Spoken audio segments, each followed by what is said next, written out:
சென்னை தலைமைச் செயலகத்தில் பல்வேறு துறை சார்ந்த திட்டங்களை முதலமைச்சர் விஜய் தொடங்கி வைத்தார். நகராட்சி நிர்வாகம் மற்றும் குடிநீர் வழங்கல் துறை சார்பாக 4 முடிவுற்ற பணிகளை முதலமைச்சர் திறந்து வைத்தார். தொடர்ந்து 710 கோடியே 50 லட்சம் ரூபாய் மதிப்பீட்டில் புதிய பேருந்து நிலையம் கட்டும் பணிகள், குடிநீர் திட்டப் பணிகள், பாதாள சாக்கடை பணிகள் உட்பட 4 திட்டப் பணிகளுக்கும் அடிக்கல் நாட்டினார். இதேபோல் 113 கோடி ரூபாய் மதிப்பீட்டில் பல்வேறு மாவட்டங்களில் கட்டப்பட்டுள்ள 26 மருத்துவ கட்டடங்களை மற்றும் நவீன மருத்துவ உபகரணங்களையும் முதலமைச்சர் திறந்து வைத்தார். இந்த நிகழ்வில் அமைச்சர்கள் என் ஆனந்த், ஆதவ் அர்ஜுனா, அருண்ராஜ் மற்றும் துறை சார்ந்த அதிகாரிகள் கலந்து கொண்டனர். எதிர்க்கட்சித் தலைவர் உதயநிதி மீதான கைது நடவடிக்கையை உடனடியாக கைவிட வேண்டும் என்று அதிமுக பொதுச் செயலாளர் எடப்பாடி பழனிசாமி வலியுறுத்தியுள்ளார். இது தொடர்பாக அவர் வெளியிட்டிருக்கும் அறிக்கையில், உதயநிதிக்கு நாவடக்கம் தேவை என்பதை பல ஆண்டுகளாக கூறி வருகிறோம் என்றும் சுட்டிக்காட்டினார். எதிர்க்கட்சித் தலைவர் என்ற பொறுப்பு சட்டமன்றத்தின் முக்கிய அங்கம். அந்த பொறுப்பில் உள்ளவர் இல்லாமல் முடக்கிவிட்டு சட்டப்பேரவை நடத்த வேண்டும் என்ற எண்ணத்தில் தாவேக அரசு செயல்படுவது கடும் கண்டனத்திற்குரியது என்றும் எடப்பாடி பழனிசாமி குறிப்பிட்டுள்ளார்.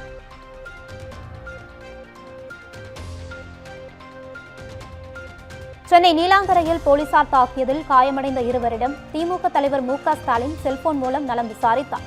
சென்னை ஈசிஆர் சாலை நீலாங்கரையில் உள்ள எதிர்க்கட்சித் தலைவர் உதயநிதி ஸ்டாலின் இல்லத்தில் போலீசார் குவிக்கப்பட்டு அவரை கைது செய்யும் நடவடிக்கை மேற்கொள்ளப்பட்டது. அப்போது அங்கு திரண்டிருந்த திமுக நிர்வாகிகள் இருவரை போலீசார் தாக்கியதாக தெரிகிறது. இதில் பலத்த காயமடைந்த நிர்வாகிகள் இருவர் சிகிச்சைக்காக மருத்துவமனையில் அனுமதிக்கப்பட்டுள்ளனர். இதையடுத்து மு.க. ஸ்டாலின் முன்னாள் எம்எல்ஏ அரவிந்த் ரமேஷின் செல்போனிற்கு அழைத்து பாதிக்கப்பட்டவர்கள் குறித்து நலம் விசாரித்தார்.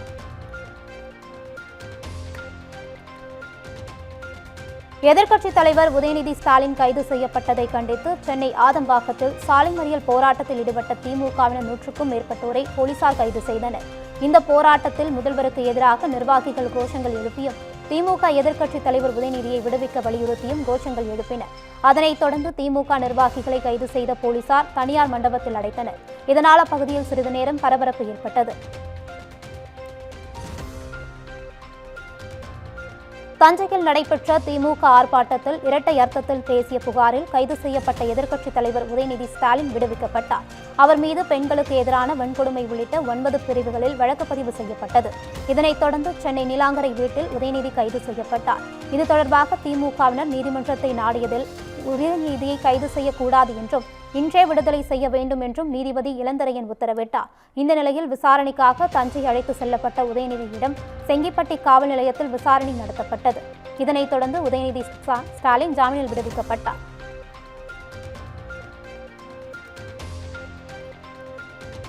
தமிழக முதல்வர் குறித்து அவதூறாக பேசியதாக கைது செய்யப்பட்ட விளாத்திக்குளம் திமுக சட்டமன்ற உறுப்பினர் மார்கண்டேயன் ஜாமீனில் விடுதலை செய்யப்பட்டார். கோவில்பட்டியில் ஜூலை 18ஆம் தேதி நடைபெற்ற திமுக பொதுக்கூட்டத்தில் முதலமைச்சர் விஜய் குறித்து அவதூறாகவும் மிரட்டும் வகையிலும் பேசியதாக கூறி விளாத்திக்குளம் திமுக சட்டமன்ற உறுப்பினர் மார்கண்டேயன் ஜூலை 20ஆம் தேதி கைது செய்யப்பட்டு பாளையங்கோட்டை மத்திய சிறையில் அடைக்கப்பட்டார். இந்நிலையில் திமுக சட்டமன்ற உறுப்பினர் மார்கண்டேயனுக்கு சென்னை உயர்நீதிமன்றம் ஜாமீன் அளித்த நிலையில் அவர் சிறையிலிருந்து விடுவிக்கப்பட்டார். மேலும் சிறையிலிருந்து வெளியில் வந்த மார்கண்டேயனை சிறைவாசலில் திமுக உறுப்பினர்கள் உற்சாகமாக வரவேற்றனர். பின்னர் செய்தியாளர்களை சந்தித்த திமுக சட்டமன்ற உறுப்பினர் மார்கண்டேயன், சிறையில் அடைத்ததினால் என்னை ஒடுக்க முடியாது என்று நினைத்தால் 1000 சிறைச்சாலைகளை சந்திக்க திமுகவினர் தயாராக உள்ளனர் என்றும் கூறினார்.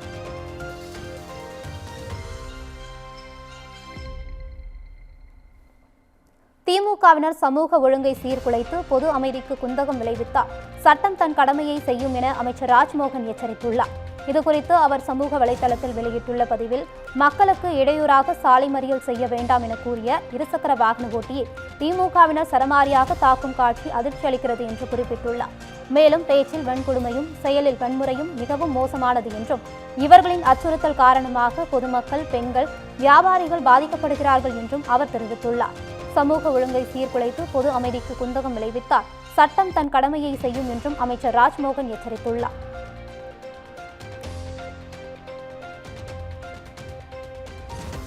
அண்ணா உருவாக்கிய அறிவாலயத்தை ஆபாச கூடாரமாக மாற்றிவிட்டதாக அமைச்சர் ஆதவ் அர்ஜுனா விமர்சித்துள்ளார்.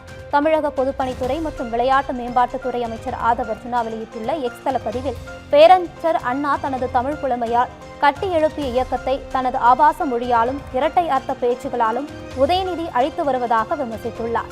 தமிழ்நாட்டின் சட்டமன்ற எதிர்க்கட்சி தலைவராய் இருக்கக்கூடிய அல்ல, மனித மாண்பு கூட கொஞ்சமும் இல்லாமல் அவர் மேடையில் பேசியிருப்பதாகவும் கூறியுள்ளார்.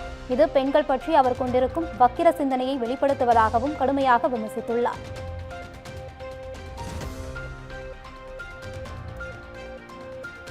அரசியலுக்கு பெண்களே எளிய இலக்குகளா என்று உதயநிதி பேச்சிற்கு ஜோதிமணி கடும் கண்டனம் தெரிவித்துள்ளார். காங்கிரஸ் எம்பி ஜோதிமணி வெளியிட்டுள்ள எக்ஸ் தள பதிவில் தமிழ்நாடு சட்டமன்ற எதிர்க்கட்சித் தலைவர் உதயநிதி ஸ்டாலின் அவர்கள் பேச்சு அதிர்ச்சி அளிப்பதாகவும், எல்லா காலத்திலும் ஆண்களின் அரசியலுக்கு பெண்களே எளிய இலக்குகளாக இருப்பது மிகவும் வேதனை அளிப்பதாகவும் குறிப்பிட்டுள்ளார். பெண்களை எப்படி வேண்டுமானாலும் பேசலாம் என்கின்ற மனநிலை, இரட்டை அர்த்த பேச்சுக்கள் உள்ளிட்ட அரசியல் ஆபாசங்கள் கடுமையாக கண்டிக்கப்பட வேண்டும் என்றும் தெரிவித்துள்ளார்.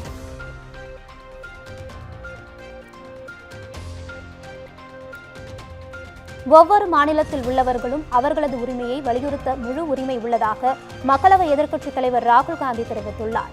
நாடாளுமன்றத்தில் வைகோ பேசிய பேச்சுகள் அடங்கிய வைகோ இன் பார்லிமெண்ட் என்ற புத்தகத்தை வெளியிட்டு பேசிய ராகுல் ஒவ்வொரு மாநிலத்திற்கும் அதற்கே உரிய கலாச்சாரம், வரலாறு மற்றும் மொழி ஆகியவற்றை கொண்டிருக்க உரிமை உண்டு என்றும் குறிப்பிட்டார். ஆனால் இங்கே தமிழ், மராட்டியம், வங்காளம், கேரள மக்களை பற்றி புரிந்து கொள்ளாத சிலர் அவர்களது கலாச்சாரம், மொழிக்கு முக்கியத்துவம் இல்லை என்பது போன்று பேசி வருவதாகவும் ராகுல் காந்தி விமர்சித்தார்.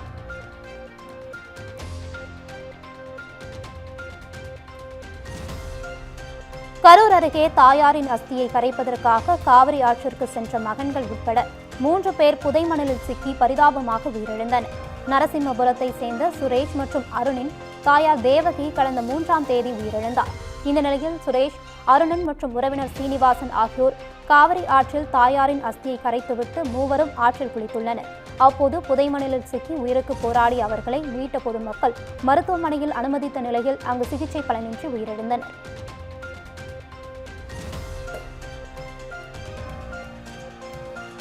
நீலகிரி மாவட்டம் கூடலூர் அருகே ஊருக்குள் நுழைய முயன்ற காட்டு யானைகளை தெர்மல் ட்ரோன் கேமரா உதவியுடன் வனத்துறையினர் வனப்பகுதிக்குள் விரட்டியடித்தனர். பாடந்துறை பகுதியில் இரவில் யானைகள் நடமாட்டத்தால் பொதுமக்கள் அச்சமடைந்து வந்தனர்.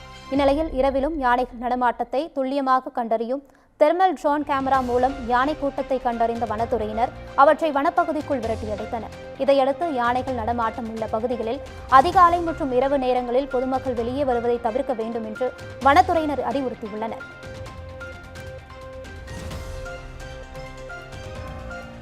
தமிழகத்தின் 11 மாவட்டங்களில் பருவமழை நீடித்துள்ளது. இதனையொட்டி அடுத்த 24 மணி நேரத்தில் சென்னை, திருவள்ளூர், திருச்சி, கரூர், திருவண்ணாமலை, விழுப்புரம், கடலூர், காஞ்சிபுரம், செங்கல்பட்டு ஆகிய மாவட்டங்களில் இடி மின்னலுடன் மழை பெய்யும் என்றும் வானிலை ஆய்வு மையம் தெரிவித்துள்ளது.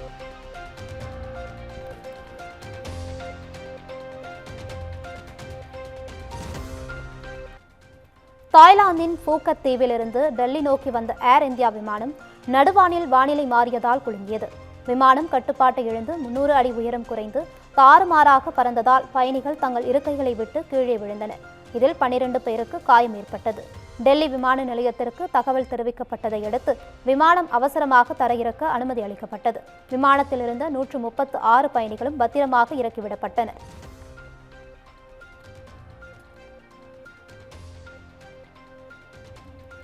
கர்நாடக அமைச்சரவை விரிவாக்கம் செய்யப்பட்டு அரசு முழு பலம் பெற்றுள்ள போதும் பதவி கிடைக்காத அதிருப்தியில் காங்கிரஸ் எம்எல்ஏக்கள் சிலர் ராஜினாமா செய்து வருவதாக கூறப்படுகிறது. தொடர்ந்து கட்சி எம்எல்ஏக்களை சந்தித்து பேசிய முதலமைச்சர் டி.கே. சிவகுமார், நீங்கள் ராஜினாமா கடிதம் கொடுத்தால் அது சில நிமிடங்களிலேயே ஏற்றுக்கொள்ளப்படும் என்று எச்சரிக்கை விடுத்துள்ளார்.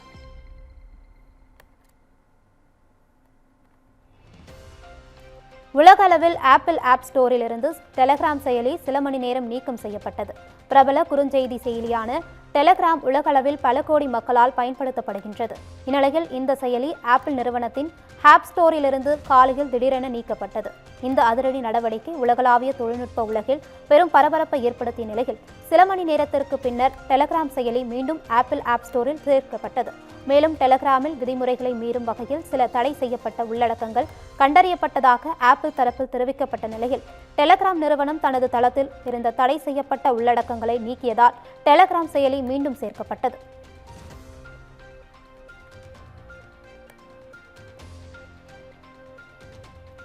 புதுச்சேரி பேருந்து நிலையத்திற்கு வந்த நீதிபதி அமீனா தமிழக அரசு ஜப்தி செய்து நோட்டீஸ் ஒட்டினர். கடந்த 2023ஆம் ஆண்டு இருசக்கர வாகனத்தில் திருபுவனை சென்று கொண்டிருந்த இளைஞர் ஸ்டாலின் தமிழக அரசு பேருந்து மோதி விபத்துக்குள்ளானது. இந்த வழக்கில் பாதிக்கப்பட்ட குடும்பத்தினருக்கு 41 லட்சம் ரூபாய் இழப்பீடு வழங்க புதுவை தலைமை நீதிபதி ஆனந்த் உத்தரவிட்டார். இருப்பினும் தமிழக அரசு போக்குவரத்து கழக விழுப்புரம் கோட்டம் நஷ்டஈடு தொகையை வழங்கவில்லை என கூறப்படுகிறது. இந்த மேல்முறையீட்டு வழக்கில் 8 பேருந்துகளை ஜப்தி செய்ய நீதிபதி உத்தரவிட்டார். இதேபோல் சுரேஷ் என்பவர் தமிழக அரசு பேருந்து மோதி இறந்த வழக்கில் 6 பேருந்துகளை ஜப்தி செய்ய உத்தரவிட்டார். அதன் அடிப்படையில் புதுச்சேரி பேருந்து நிலையத்தில் இருந்த ஒரு பேருந்தை ஜப்தி செய்து நோட்டீஸ் ஒட்டப்பட்டது.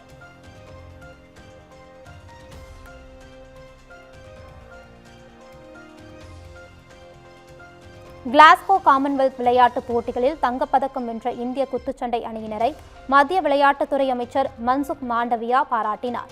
கிளாஸ்கோவில் நடைபெற்ற காமன்வெல்த் விளையாட்டுப் போட்டிகளில் இந்தியா மொத்தம் 39 பதக்கங்களுடன் 4ஆம் இடத்தை வென்றது. இதில் இந்தியா வீராங்கனைகள் அதிக பதக்கங்களை பெற்று ஆளுமை செலுத்தினர். குத்துச்சண்டையில் 7 தங்கம் உள்ளிட்ட 10 பதக்கங்களை வென்று இந்தியா முதலிடம் பிடித்தது. இந்த நிலையில் காமன்வெல்த் விளையாட்டுப் போட்டிகளில் தங்கப்பதக்கம் வென்ற இந்திய குத்துச்சண்டை அணியினரை மத்திய விளையாட்டுத்துறை அமைச்சர் மன்சுக் மாண்டவியா நேரில் அழைத்து பாராட்டினார்.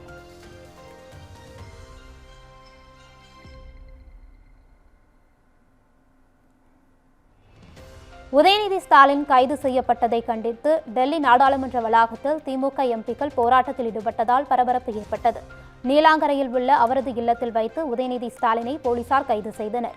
இதனிடையே சென்னை உயர்நீதிமன்றத்தில் அவசர முறையீடு செய்யப்பட்ட நிலையில் பகல் 12 மணி வரை கைது நடவடிக்கை எடுக்கக்கூடாது என்று நீதிபதி அறிவுறுத்தியிருந்தார். ஆனால் அதற்கு முன்பாகவே விசாரணைக்காக போலீசார் உதயநிதியை கைது செய்து தஞ்சாவூருக்கு அழைத்து சென்றனர். இதற்கு கடும் எதிர்ப்பு தெரிவித்து நாடாளுமன்ற வளாகத்தில் திமுக எம்பிக்கள் போராட்டத்தில் ஈடுபட்டனர்.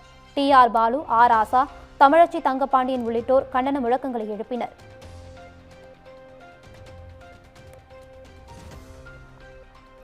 ரஷ்யாவுடன் வர்த்தகம் செய்யும் இந்தியா உள்ளிட்ட 60 நாடுகளுக்கு கூடுதலாக 10 முதல் 12.5% வரை வரி விதிக்கப் போவதாக அதிபர் ட்ரம்ப் நிர்வாகம் அறிவித்ததற்கு எதிர்ப்பு தெரிவித்து அமெரிக்காவின் ஜனநாயக கட்சி ஆளும் 25 மாநிலங்கள் இந்த நடவடிக்கைக்கு தடை கோரி நீதிமன்றத்தில் வழக்கு தொடர்ந்துள்ளன.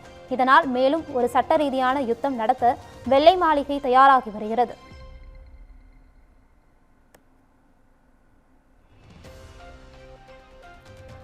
திருப்பத்தூர் மாவட்டம் ஜோலார்பேட்டை அருகே தெப்பத்தேரின் கோபுரம் மரக்கிளையில் மோதி கீழே உடைந்து விழுந்ததால் பரபரப்பு ஏற்பட்டது. மண்டலவாடி பகுதியில் அமைந்துள்ள சிவன் மற்றும் முருகன் ஆலயத்தில் ஆடிப்பெருக்கு விழாவை முன்னிட்டு கோவில் வளாகத்தில் உள்ள தெப்பக்குளத்தில் தேர் ஊர்வலம் நடைபெற்றது. அப்போது தேரின் கோபுரம் அங்கிருந்த மரக்கிளையில் சிக்கிக் கொண்ட நிலையில் தேரின் கூம்பு உடைந்து விழுந்துள்ளது. அப்போது அருகில் இருந்த பக்தர்கள் குளத்தில் குதித்த நிலையில் அசம்பாவிதம் தவிர்க்கப்பட்டது.